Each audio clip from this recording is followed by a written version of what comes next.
Voilà, bonjour.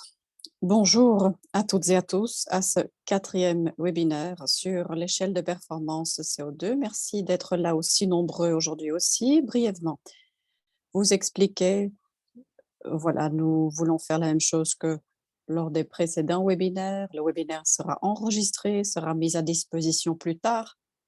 Les présentations vous seront aussi envoyées.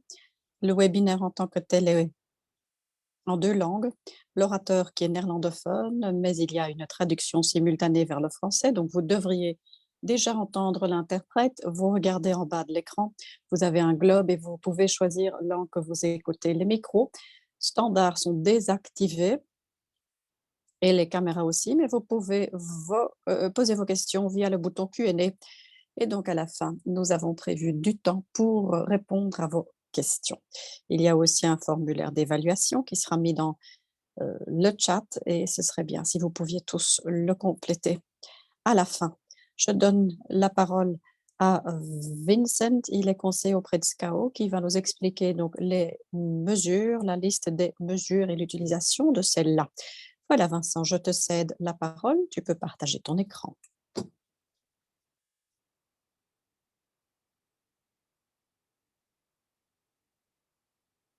Vous me voyez, vous m'entendez, alors tout va bien. Je vais me présenter puis je partagerai mon écran. Je suis Vincent, conseiller indépendant. Cela fait 10 ans que je collabore avec SCAO pour le développement donc, de l'échelle de performance CO2. Et j'ai été liée à la naissance et le développement de la liste des mesures de laquelle nous allons parler aujourd'hui.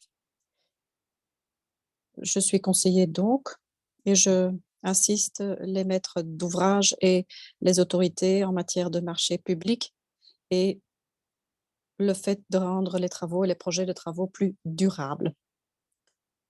J'ai travaillé auprès du ministère des Eaux aux Pays-Bas, le port de Rotterdam aussi. Voilà, maintenant je partage avec vous mon écran.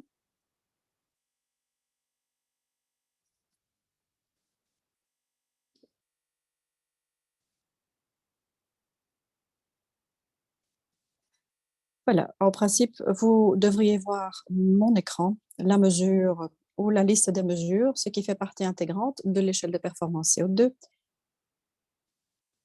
Je vais aborder les prochains points dans ma présentation. Pourquoi avons-nous développé cette liste des mesures? De quoi consiste-t-elle? Comment a-t-elle vu le jour? Quel est le cycle annuel qui est contenu dans cette liste? Je voudrais aussi m'arrêter aux mesures spécifiques qui se trouvent dans la liste et quelles sont les tendances à déceler. Et puis aussi, vous trouverez des informations pratiques à la fin de où vous trouverez la liste des mesures. La présentation après le webinaire vous sera aussi envoyée. Donc, pourquoi avoir cette liste des mesures? Eh bien, dans le système de cette échelle et lors de la naissance de cette échelle, il y a 12-15 ans, il n'y avait pas de liste de mesures. À un moment donné, vers 2005, nous nous sommes dit quand même que une liste des mesures serait tout à fait sensée. Surtout pour ceux qui ne commencent qu'à travailler avec l'échelle, cela sert de source d'inspiration. Voilà les choses possibles que vous pourriez faire. Cela vous donne aussi une petite idée de ce que les autres entreprises font avec l'échelle, quelles sont les mesures que ces entreprises prennent et cela vous donne aussi une possibilité de faire une comparaison année après année, non pas de mesures spécifiques, mais de ce que nous avons appelé la mesure globale, avec la possibilité de comparer les émissions CO2, les chiffres d'affaires, les ETP. Tous les ans, vous pouvez donc remplir ces données pour que vous puissiez dresser des comparaisons pour vous en tant qu'organisation. Et donc, non seulement pour les sociétés qui sont certifiées ou qui veulent se certifier, cela sert aussi pour les institutions, certifiante, donc celle qui contrôle, qui vérifie si l'échelle a été introduite de la bonne façon au sein de l'organisation et délivre donc le certificat qui le prouve. Pour ces organisations, c'est une aide d'évaluer les objectifs et le plan d'approche des organisations. Et je vais encore en reparler un peu plus tard pour vous dire comment tout cela fonctionne. Mais pour ce cas au mail, notre organisation et l'organisation pour laquelle la liste de mesures a été développée, eh bien, parce que cela donne une meilleure compréhension de ce que font finalement les organisations ou les mesures qui sont prises, jusqu'où elles vont ces mesures. Pour ce chaos, donc, cela donne, si vous voulez, une meilleure idée d'où se trouvent les mesures au niveau des mesures prises.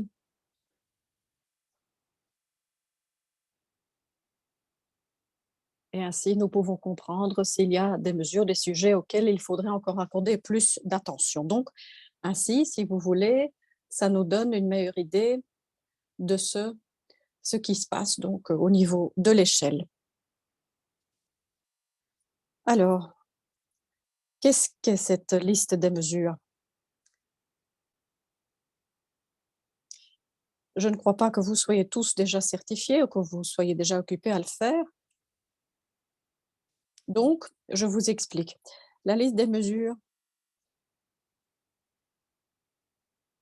donc si vous adhérez à l'échelle en tant que société, vous voulez vous faire certifier, vous avez donc votre propre entourage login au sein du site web de SCAO. Eh bien, et l'une des parties dans cet entourage qui vous sera donc dédié, qui est fermé, qui appartient spécifiquement à la société en question, eh bien, dans cet entourage environnement, vous allez trouver aussi la liste des mesures.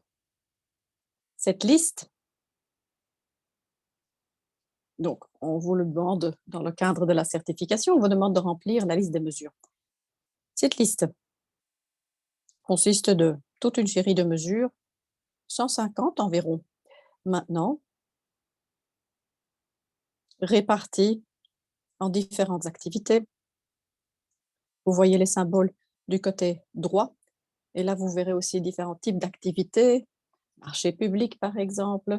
Il y a aussi les services adjudicateurs qui sont repris, qui sont certifiés. Il y a aussi la possibilité de demander des avis, les déchets, qu'est-ce que vous faites du chantier, entretien des travaux, informatique, bureau. Enfin, vous voyez qu'il y a ainsi toute une série de catégories, d'activités, et de ces activités relèvent alors toujours quelques mesures plus spécifiques qui sont toujours liées à l'activité en question. Chaque mesure, alors aussi, est répartie en 3 niveaux. Niveau A, standard, B, qui va déjà plus loin, et C, c'est ce que l'on appelle ambitieux.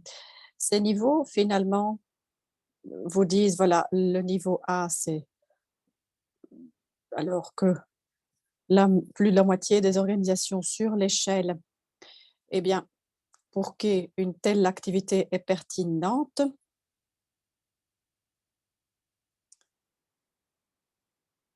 donc les sociétés s'occupent de cette mesure, l'ont mise en œuvre ou cela figure sur le planning.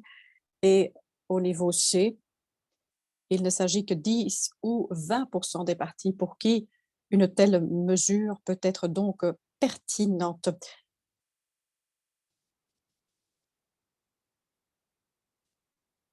Donc ainsi, vous voyez que dans les mesures, il y a encore une répartition qui est faite selon le niveau d'ambition que l'on étale.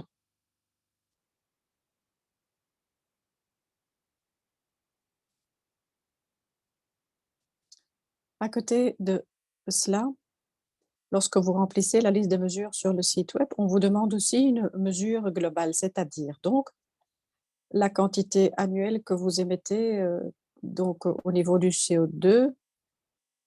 Et on vous demande aussi le chiffre d'affaires et le nombre d'équivalents temps plein. Mesure globale, je ne vais pas trop approfondir ce sujet aujourd'hui en tant que SCAO, en ce moment bien précis. On n'en fait rien encore, c'est purement une information pour la société en tant que telle. et pour la certification aussi, pour que donc, le CO2 puisse aussi, être lié quelque part à la taille de la société. Mais finalement, ces chiffres ne sont censés que lorsque vous le mettez, dans une comparaison d'année en année. Alors voilà, voilà la liste des mesures et maintenant je voudrais approfondir le rôle de cette liste au sein de tout le schéma de l'échelle. Au niveau de cette échelle, il est donc obligatoire de remplir la liste, mais il n'y a aucune mesure en tant que telle qui n'est obligatoire. L'instrument doit donc être utilisé, mais les mesures que vous prenez et les mesures que vous sélectionnez, les mesures que vous souhaitez ou que vous trouvez importantes pour votre propre organisation, eh bien là, à partir de l'échelle, il n'y a rien qui m'est imposé. L'instance de certification peut éventuellement donc se faire.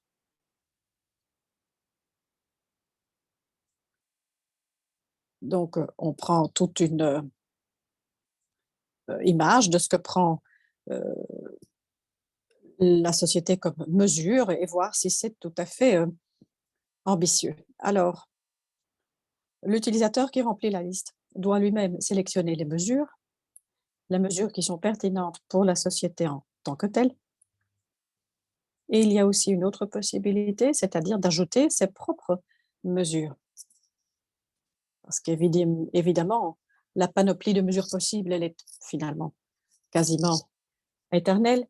Et avec cette liste des mesures, nous avons préconisé les mesures les plus fréquentes, les plus importantes. Nous avons essayé de les uniformiser, mais il y a bien évidemment toujours des choses qui sont très, très spécifiques à l'entreprise, qui sont nouvelles, des choses auxquelles nous n'avons peut-être pas encore pensé. Donc, l'organisation peut elle-même les utiliser à la liste. C'est donc une ajoute à votre propre liste des mesures dans votre propre environnement. Donc, une fois par an, nous envisageons toujours quelles sont les mesures qui ont été ajoutées, les mesures individuelles donc ajoutées par les sociétés, et nous regardons également s'il est censé de reprendre peut-être certaines de ces mesures pour les couler dans la mesure standard et l'offrir comme nouvelle mesure à toutes les sociétés.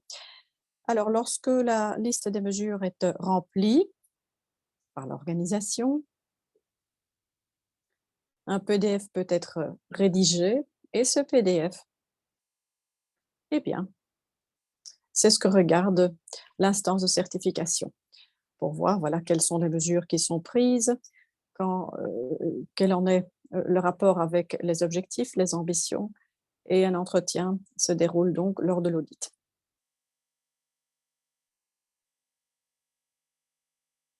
Je vois qu'il y a deux questions qui déjà ont été posées. Je peux peut-être y répondre en cours de route, dit monsieur.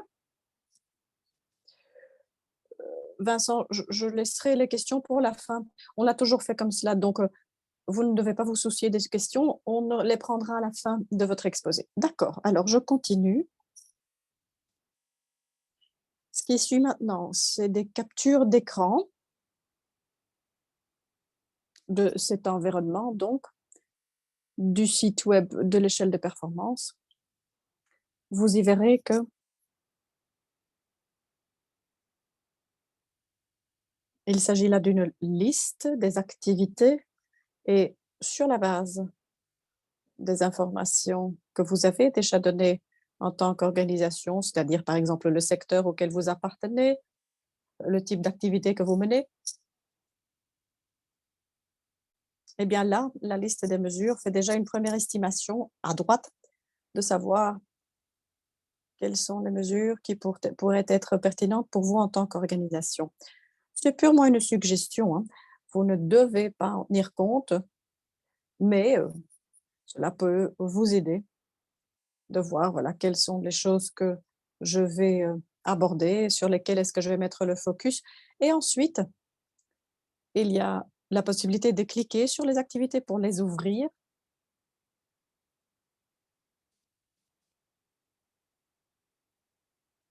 Alors, vous avez ce genre d'écran qui se déroule. Vous cliquez donc dessus, vous avez différentes mesures. Et vous voyez aussi qu'une mesure consiste de différentes catégories ou de différents niveaux ABC, je vous l'ai expliqué. Et puis, vous pouvez renseigner si la mesure, vous voulez la mettre en œuvre et selon quel niveau alors toujours aussi.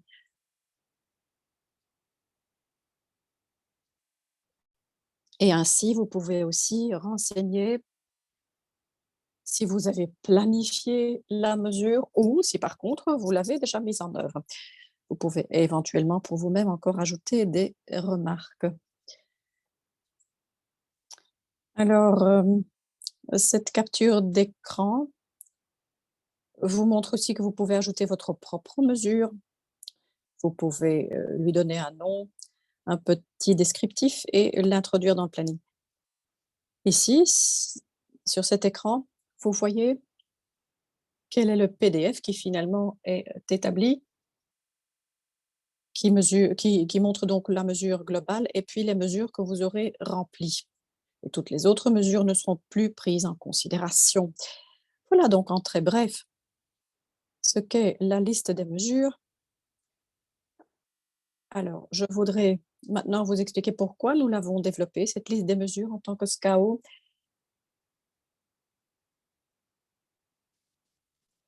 Il y a une exigence dans l'échelle comme quoi en tant qu'organisation, vous devez préconiser un objectif ambitieux si vous le comparez à des entreprises collègues.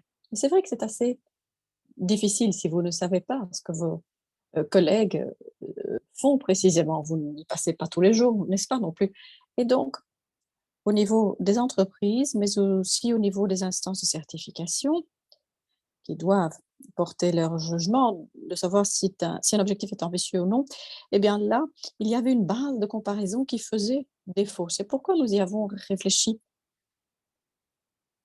Nous avons réfléchi à ceci et nous nous sommes dit comment donner cette base de comparaison, comment l'offrir sans que pour autant il ne faille toujours aller voir ce que font les entreprises collègues.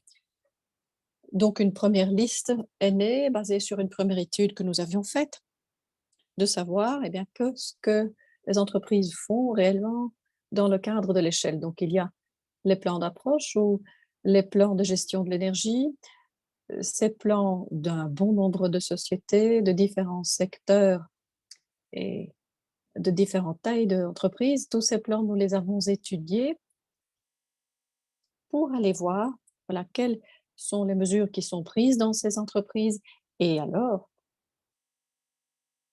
nous avons essayé de trouver une systématique dans tout cela. Donc, l'origine de l'échelle se trouve là, sur les mesures réelles qui avaient déjà été prises par d'autres organisations. Tout cela, donc, a été coulé dans un schéma. Et après, les mesures ont été un peu reformulées. Vous pouvez vous imaginer que, enfin, une entreprise dit que, par exemple,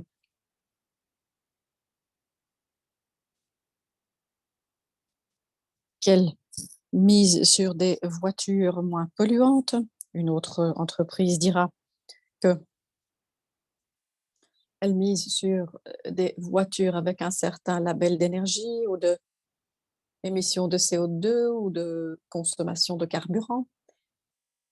Eh bien, tout cela, nous avons essayé de l'uniformiser et nous avons aussi déterminé alors les différents niveaux A, B ou C. C'est ainsi que cette échelle a vu le jour. Bien évidemment, depuis la naissance, il y a un cycle annuel qui est respecté pour que cette liste des mesures soit euh, améliorée, pour qu'elle reste vivante, dynamique, parce que bien évidemment, le monde change, il y a toujours de nouveaux développements, de nouvelles connaissances.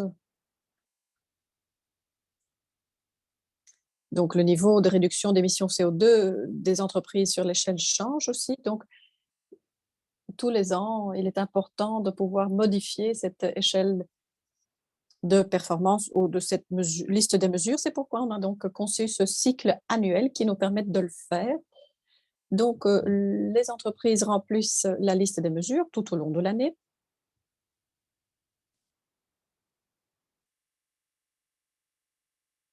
Et donc, tous les ans, il y a une nouvelle version de la liste qui est publiée. Tous les ans au 1er janvier. Bon, la liste n'a pas toujours tout à fait changé, mais il y a quelques détails qui ont été modifiés. Les sociétés qui donc remplissent tous les ans cette liste des mesures, cette liste est comme il y a environ 1200 entreprises qui entre-temps ont rempli cette liste, eh bien, la banque de données afférente, elle est mise à disposition. Elle nous permet de dresser une analyse, de savoir, voilà, comment est-ce que les entreprises ont rempli cette liste des mesures et qu'est-ce qui se fait concrètement, quelles sont les mesures C, par exemple, qui sont remplies autant de fois que l'on ne puisse plus dire finalement que cela est une mesure ambitieuse. Donc, on pourrait la faire passer au niveau B, une mesure du niveau B, ou donc une mesure qui peut passer aussi au niveau A. Donc, c'est-à-dire que la mesure devient de plus en plus standardisée. Donc ainsi, nous dressons notre analyse tous les ans et nous regardons aussi quelles sont les nouvelles mesures qui pourraient être introduites. Nous regardons donc les mesures qui sont remplies par les sociétés mêmes, mais tous les ans aussi, nous avons des entretiens avec, par exemple, un secteur ou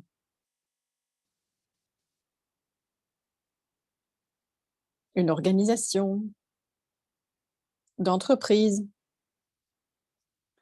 dont nous nous disons, voilà, quelles sont les mesures relatives à certaines activités et nous pouvons nourrir, alimenter ces activités toujours avec de nouvelles mesures. Ce que nous faisons aussi au niveau de cette analyse, c'est de voir ce qui se fait au niveau de la législation, réglementation. Certaines mesures aussi se basent sur des arrangements qui sont pris, des convenants.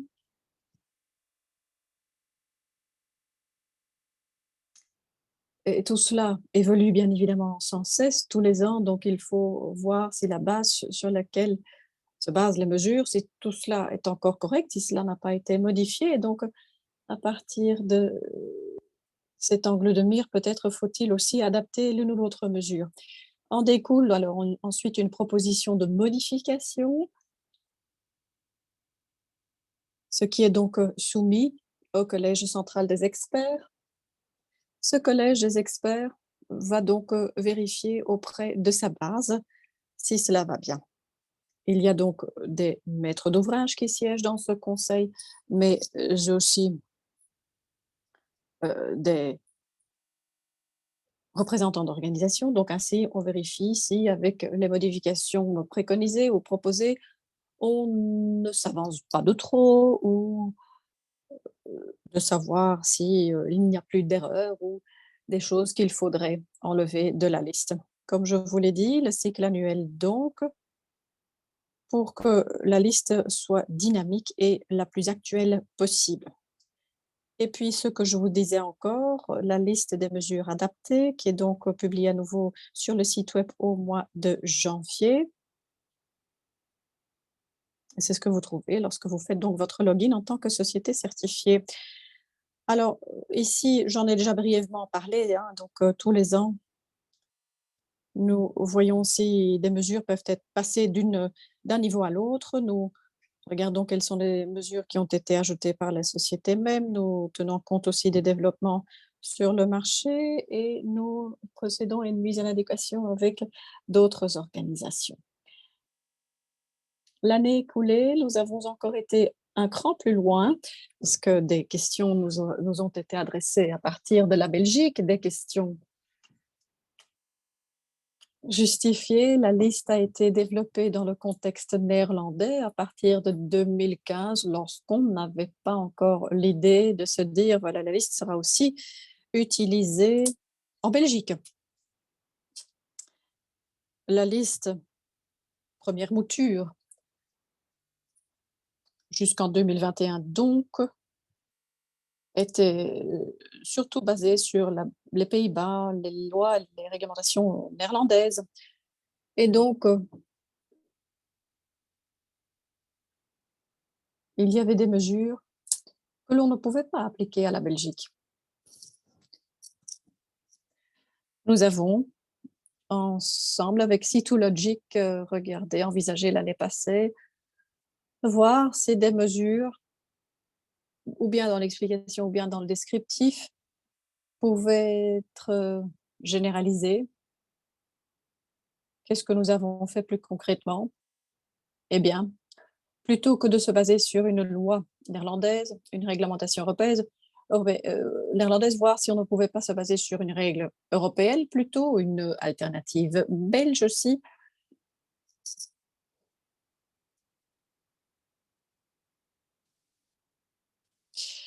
Alors, nous n'avons pas encore fini cet exercice. Dans certaines mesures, il y a toujours la référence faite au système néerlandais. Par exemple, les références aux mesures reconnues telles que nous les connaissons aux Pays-Bas, c'est une liste qui est obligatoire ou qui consiste de mesures obligatoires qui visent à réduire les consommations d'énergie. C'est une mesure au niveau A qui font référence aux ces mesures reconnues, et pour le niveau B, C, bien évidemment, on va encore un cran plus loin.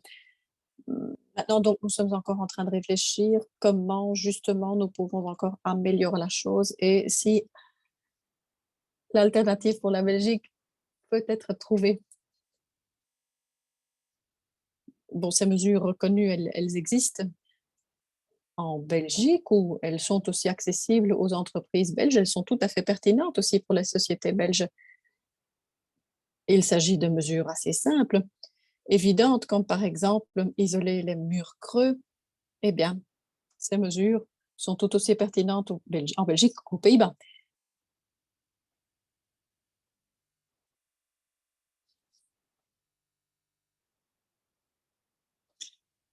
Le cycle annuel et le fait que les mesures passent d'un niveau à l'autre, je vous l'ai déjà expliqué, mais donc, qu'est-ce qui se passe à ce niveau-là? Il y a différents niveaux de mesures, mais différents niveaux A, B et C, hein, au sein d'une mesure spécifique.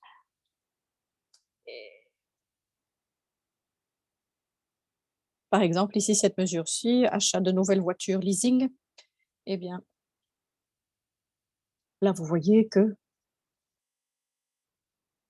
à un moment donné, au niveau de la législation, les 95 grammes par kilomètre d'émission, eh bien, c'est un peu désuet déjà au niveau de la législation, et donc la mesure devient niveau B et non plus C, ou devient niveau A et pas niveau B. C'est donc une façon d'actualiser la liste, et puis aussi à la lumière des changements au niveau de la législation, les niveaux spécifiques peuvent aussi être modifiés. Alors, prenons un peu de recul.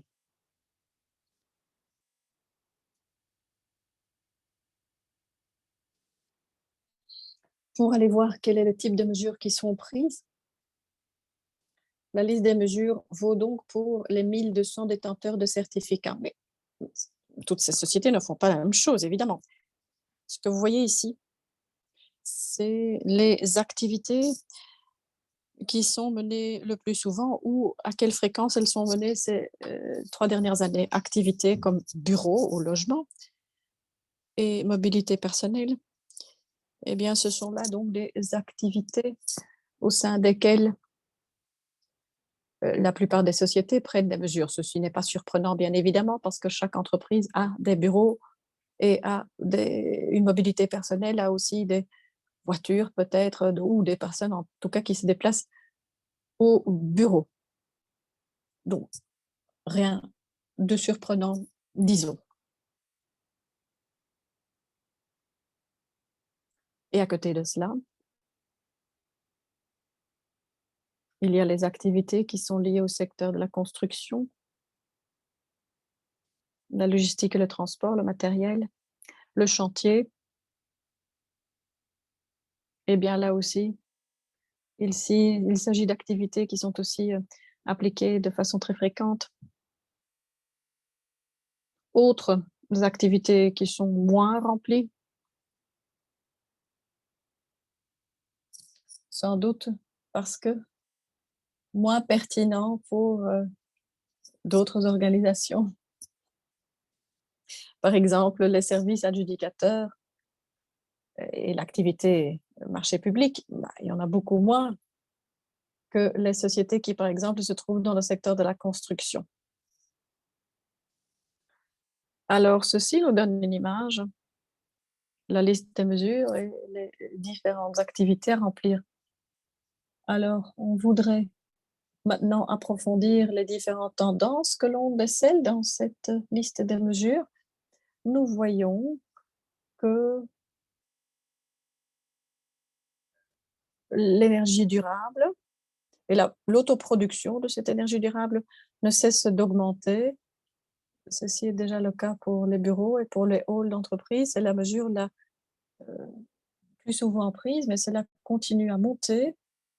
Nous voyons aussi que la génération de cette énergie sur le chantier, donc il s'agit bien sûr d'installations provisoires, et bien que là aussi, cela est en hausse clairement et il y a également des entreprises qui ont fortement investi dans les cellules photovoltaïques, donc qui ne font pas seulement de la production propre pour prévoir leur propre consommation énergétique, mais qui ont investi de façon plus large pour pouvoir aussi fournir à des tiers. Nous voyons ici l'électrification de tout ce qui est lié au transport matériel. Eh bien, tout cela commence à percer réellement. Transport, voiture électrique, cela, enfin, ça, on le voit effectivement tous les jours dans la rue et cela, on le retrouve aussi dans la liste des mesures, mais aussi pour le transport et le matériel, les matériaux de construction. Là aussi, on voit que bon nombre d'entreprises maintenant sont en train de mener des expériences en la matière. Non pas que bon, tout le monde déjà soit en train d'acheter ce genre de matériaux, mais nous voyons que les gens font quand même des expériences. Ce qui nous surprend, c'est l'utilisation du matériel circulaire, que cela reste encore à la traîne. Aux Pays-Bas, c'est un grand sujet, donc le circulaire. Au niveau de la politique aussi, on mise énormément sur cet aspect circulaire. Mais si vous regardez quelles sont vraiment les entreprises qui s'en occupent de façon effective, qui prennent des mesures aussi en la matière, alors cela reste à la traîne et cela ne remplit pas nos attentes.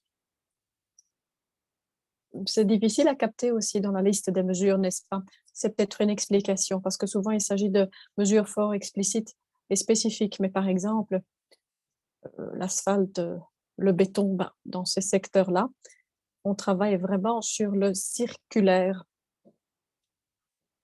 et l'utilisation de matériaux circulaires. Mais dans l'échelle, cela ne se traduit pas encore.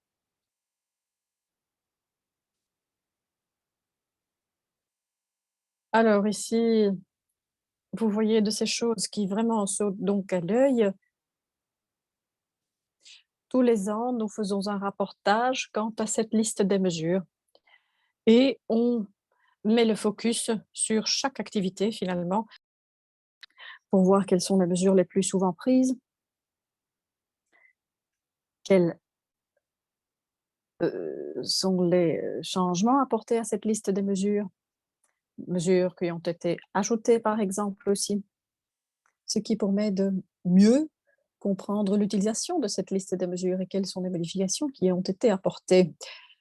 Alors, voilà mon dernier slide où vous trouverez donc la liste des mesures. Vous allez donc recevoir la présentation, donc vous pourrez consulter tous ces liens. Voilà donc pour mon exposé. Et maintenant, je suis prête à répondre à vos questions. Merci Vincent pour ta présentation. Il y a effectivement quelques questions qui sont rentrées. Tout d'abord,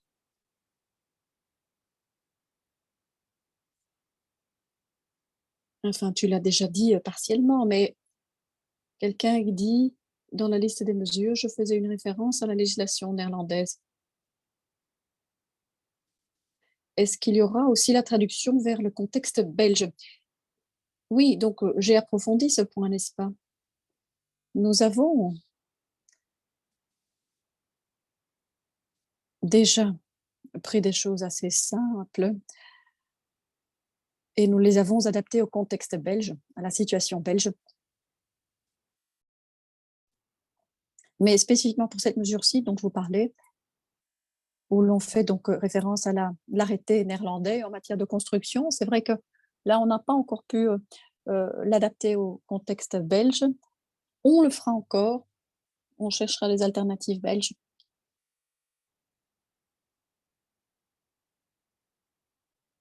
Mais c'est vrai que, voilà, il faut encore un peu chercher comment faire. Et si vous voyez qu'une certaine mesure ne s'applique pas spécifiquement à la situation belge, eh bien, aucune mesure n'est obligatoire, hein, donc vous pouvez y ajouter vos propres mesures, mais donc cela peut servir d'inspiration, ces mesures néerlandaises. Il s'agit là de la chaîne de construction, l'isolation aussi. Vous allez sans doute aussi trouver des exemples belges. Mais comme je vous l'ai dit, cette année, on partira encore à la recherche d'alternatives éventuelles, mais nous ne pouvons pas encore tout à fait exclure qu'il y ait encore des choses spécifiquement néerlandaises dans la liste, c'est vrai. D'accord, merci. Alors, prochaine question de Inge. Si l'on est repris comme entité ou comme société mère néerlandaise, et faut-il alors établir encore une liste séparée ou est-ce qu'il faut suivre la liste des mesures de la maison mère? La liste des mesures est conçue par organisation, donc à partir de la maison mère, il y a pour chaque certificat donc une liste spécifique des mesures. Il y avait encore une autre question qui était posée. Donc, quelle est la différence entre les organisations et les entreprises? Avant, on appelait tout le monde au sein de l'échelle une entreprise, mais maintenant, nous préférons de parler d'organisation parce que au sein d'une organisation, effectivement, on peut avoir différentes filiales, entreprises sœurs, et on l'appelle organisation parce qu'il y a de plus en plus aussi de pouvoirs publics qui se font certifier sur l'échelle. Et on ne peut quand même pas dire qu'il s'agisse là d'entreprise.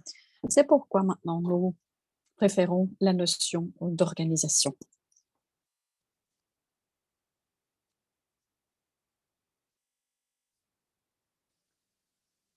Pour rebondir sur cela, il y a quelqu'un qui se dit ou qui demande comment traiter l'intégration de certaines sociétés dans une autre avec le certificat. Oui, c'est un sujet spécifique que je ne gère, ne maîtrise pas vraiment, mais en principe donc, s'il y a vraiment une fusion d'entreprises, euh, elle relève d'un même certificat, alors bien évidemment, cette liste des mesures, ben, il n'y en a plus qu'une. Le but est alors d'avoir une seule politique, un niveau d'ambition et une liste de mesures. Quelqu'un demande aussi si il y a déjà des écoles qui ont introduit une échelle de performance CO2 et si il y a une liste de mesures séparées adaptées pour le secteur de l'enseignement et des bâtiments pour l'enseignement. Le secteur de l'enseignement aux Pays-Bas, selon moi, n'a pas encore participé. Euh, des bureaux, oui, des compagnies d'assurance aussi, par exemple.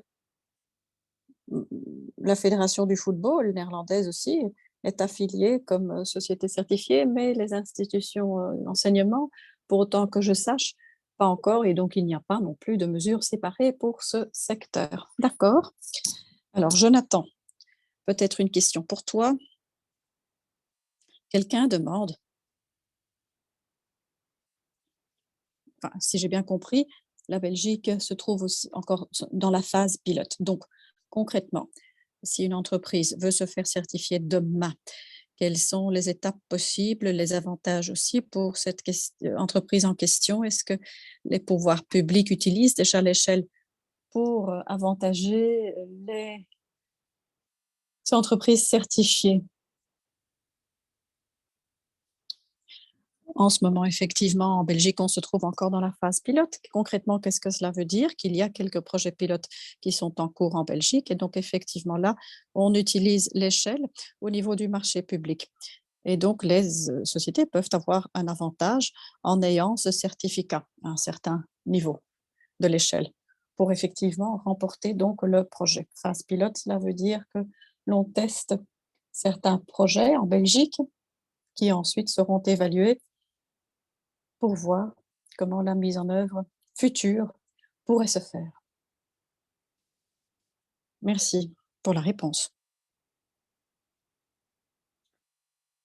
Une question un peu difficile, me semble-t-il, mais quelqu'un demande comment faut-il gérer une organisation qui, en dehors d'un siège aux Pays-Bas, surtout des sièges en Belgique, mesure qui est considérée comme étant standard aux Pays-Bas, peut être très ambitieuse encore en Belgique, électrification par exemple de matériel lourd.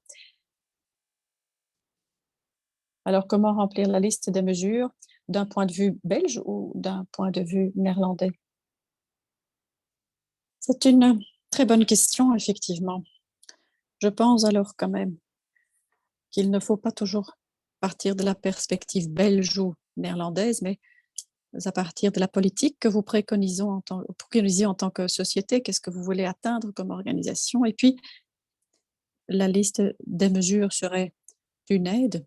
De nombreuses mesures n'ont pas été formulées comme telles, ce qui voudrait dire qu'alors toutes les mesures doivent être mises en œuvre dans chaque siège. Souvent, la mesure est formulée dans le sens où il faut remplir un certain pourcentage. Alors, vous aurez la marge de manœuvre que de dire, voilà, les entreprises néerlandaises ont déjà mis en œuvre cette mesure. En Belgique, ce n'est pas encore le cas. Donc, ce pourcentage, on peut l'atteindre de la sorte. Donc, ce n'est pas noir ou blanc au niveau de la liste des mesures. Ce n'est pas qu'on n'a que deux choix, de l'avoir fait ou de ne pas l'avoir fait.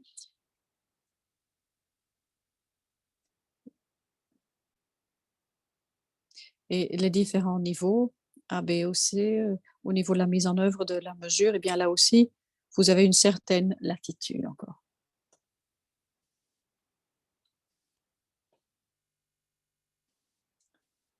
Le fait de prendre des mesures de réduction ambitieuses, est-ce que cela veut dire qu'il faut atteindre absolument certaines mesures du niveau C?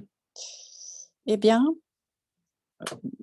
les mesures ne doivent pas être spécifiques, mais une organisation, je crois qu'il faut un peu inverser la question. Est-ce qu'une organisation doit aussi avoir des mesures C et combien, le cas échéant? Eh bien, au niveau de l'échelle, on ne stipule rien.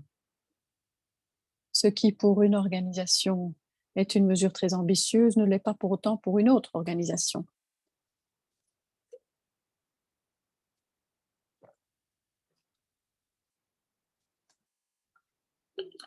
Donc, on ne peut pas vraiment le formuler de façon générique.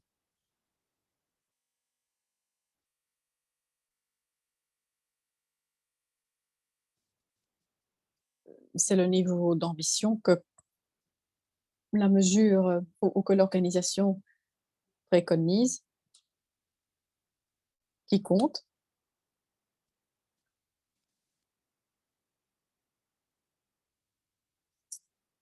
D'un autre côté, il est vrai que si une société ne prend que des mesures au niveau A, alors effectivement, des points d'interrogation sont mis.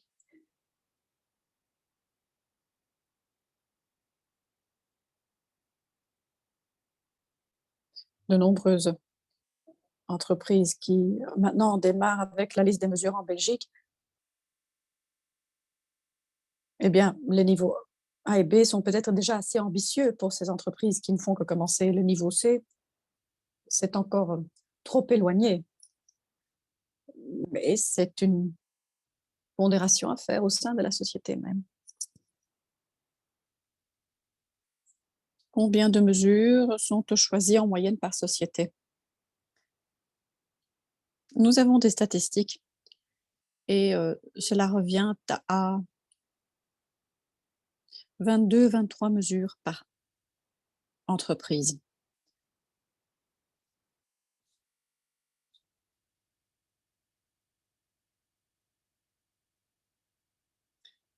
Mais cela peut comprendre aussi des mesures qui ont déjà été remplies, d'autres qui se trouvent encore dans le planning.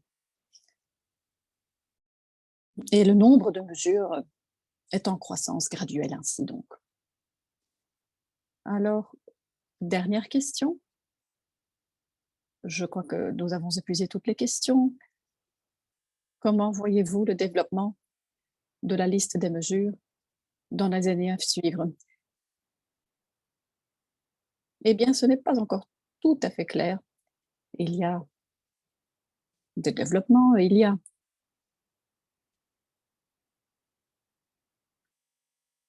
au niveau de l'échelle plus internationale que nous visons en Belgique et un projet donc qui sert à voir si l'échelle peut être élargie partout en Europe. La liste des mesures actuelles, eh bien, alors il faudra encore bien la revoir pour la rendre accessible au niveau européen. Et il y a donc le développement de la version 4.0 du manuel qui est en cours.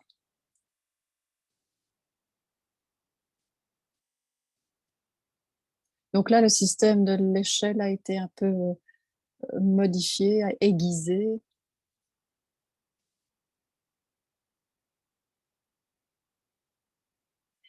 Donc, à la lumière de tout cela, la liste des mesures devra sans doute être modifiée à l'avenir. Mais ce que je vous ai déjà dit, à court terme, cette année-ci, l'année prochaine, eh bien, la liste des mesures telle qu'elle a été conçue, telle qu'elle existe maintenant, sera maintenue.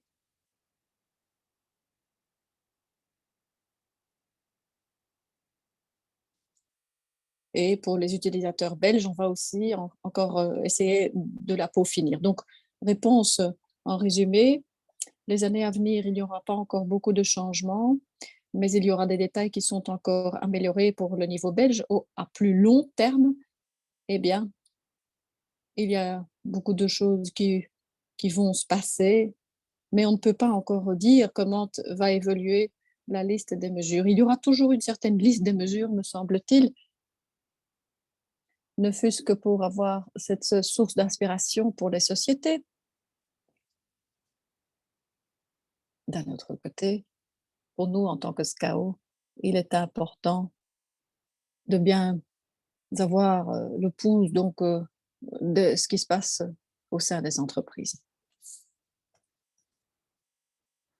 Merci Vincent pour ces réponses. Merci aussi pour l'exposé tout à fait intéressant. Nous avons répondu à toutes les questions. Je propose dès lors d'en rester là pour aujourd'hui. Je remercie tous les participants. Jonathan, je te donne encore la parole pour le mot de la fin. Merci Tosca. Le prochain webinaire qui se déroule dans 2 semaines, où nous allons avoir des comparaisons faites au niveau de l'échelle. N'oubliez certainement pas non plus de remplir le formulaire d'évaluation, s'il vous plaît. Je vous remercie à mon tour. Je remercie aussi Vincent. Merci aux partenaires pour l'organisation de ce webinaire. On se voit dans 2 semaines. Bonne journée.